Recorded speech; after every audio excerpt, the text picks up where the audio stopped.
Twice so far I've had to stand up against the grown men throwing fits about toys, comic books, games, and cartoons not being like they remembered 20 years ago, when they were in their 20s. And both times, I've been destroyed by the black-pilled-based virgins of society that are one cockless retcon of the Justice League away from engineering the next American tragedy. But I don't need to be told twice.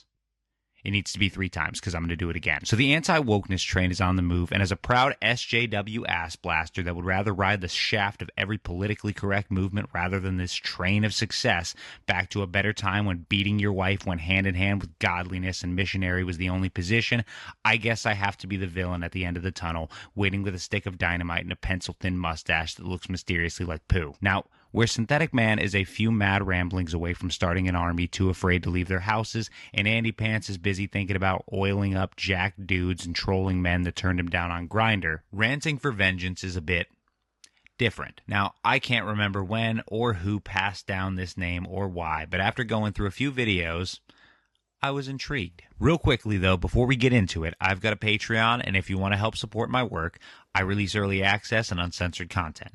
Well, mostly early, as well as shout-outs for the support. But don't feel pressured. It's completely not necessary. You can do wonders by just liking, commenting, and subscribing if you haven't already. All right, back to the video. Like his other top G, big dick swinging content brothers, he doesn't play that soft shit. We're not here to finger fuck grandma's apple pie. Thanks for the cookies, grandma. We're breaking digits off in the chocolate starfish of your girlfriend's husband. Ableist?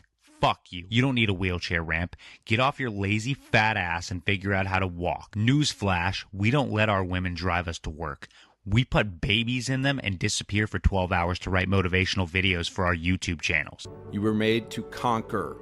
The Bible says... But as I was combing through his content, I realized something strange. He explained himself.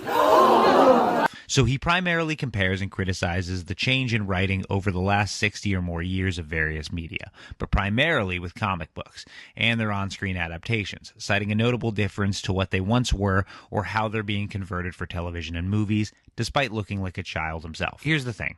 As someone who listens to Billy Joel, among other things, who started his career only 10 years after my dad was born, I have an immense respect for anyone who can not only look at something much older than them without wincing, but be able to respect it, to enjoy and appreciate some form of media and understand how it may have influenced things we enjoy today.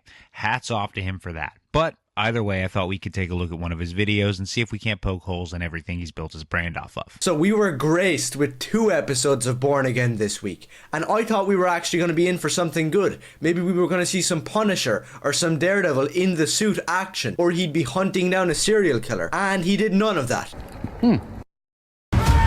We basically got a full filler episode and then another episode that had tons of stuff that didn't need to be anywhere near the show. I'll tackle the first episode, which I believe is the monstrosity out of the 2 we got. So after episode 4, Daredevil was looking at the suits again. Okay, you lost me already. I know you're the expert and my only experience is a canceled Netflix series and Ben Affleck pretending to be charming or selfless for an hour and a half, but even considering I've read none of the literature, I'm almost entirely certain this motherfucker's blind. What was he, perceiving them telepathically? I mean, he does live in Hell's Kitchen, right? So for all he knows, he could be staring at an empty rack, wondering why he spent so much money to hide his high-tech equipment rather than just move into an apartment less likely to get robbed every few days. And if it was Matt Murdock in the middle of a bank robbery and he had to stop it and take down the criminals, I wouldn't actually be too annoyed. But it wasn't just him. We were also accompanied by one of the biggest, most unreal, legendary Marvel Universe cameos of all time. Some random Indian guy that's absolutely insufferable. So instead of cooking curry that has fatal food poisoning to anybody who ingests it.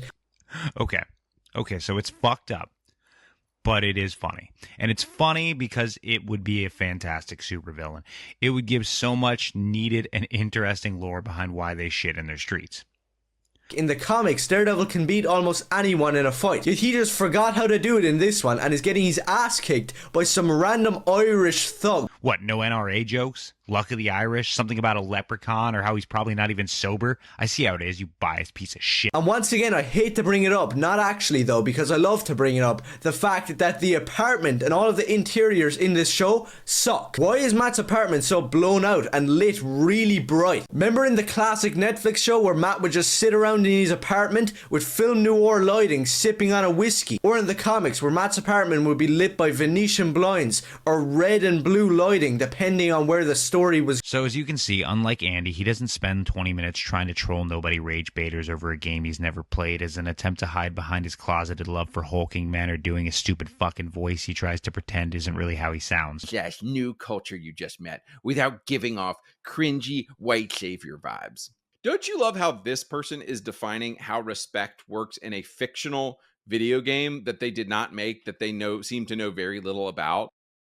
And I haven't played this game at all, but I imagine. Not only does this dude talk about what he loves, but he explains key differences between the subjects he's discussing and how they were originally written and compares them to what they are now. And with that, I'm completely on board. I'm shedding my LGBTQ support flag and assless chaps and removing my butt plug as we speak. To hell with the companies that would see a progressive change. Down with the current writers creating new and inclusive characters. In fact, I think we need to go a step further and remove everyone affecting or influencing the current change in writing. So fuck you, Daredevil. What good is your improved senses when you can't see how far Disney's dick is stuck up your ass? Take a metaphorical hike, Charles Xavier. Why not use your incredible mind to fashion some working fucking legs or a spine?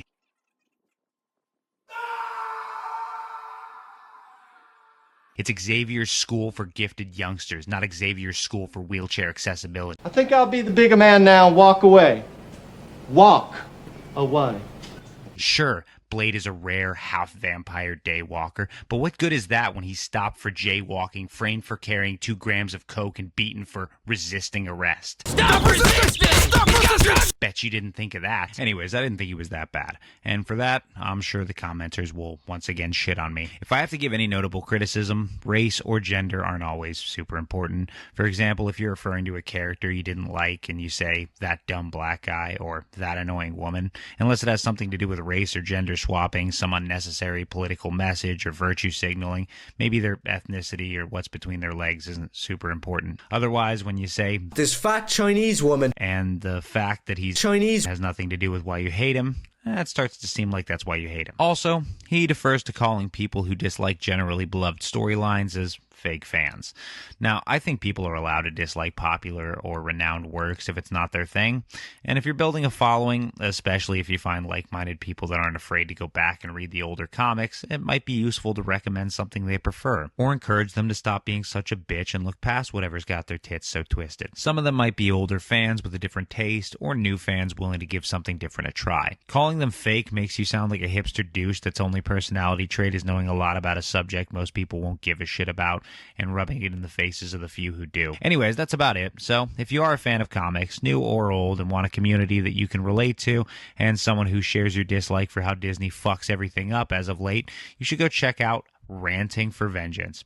And if you enjoyed this video, you should remember to leave a like, comment, and tell me how much you hated this.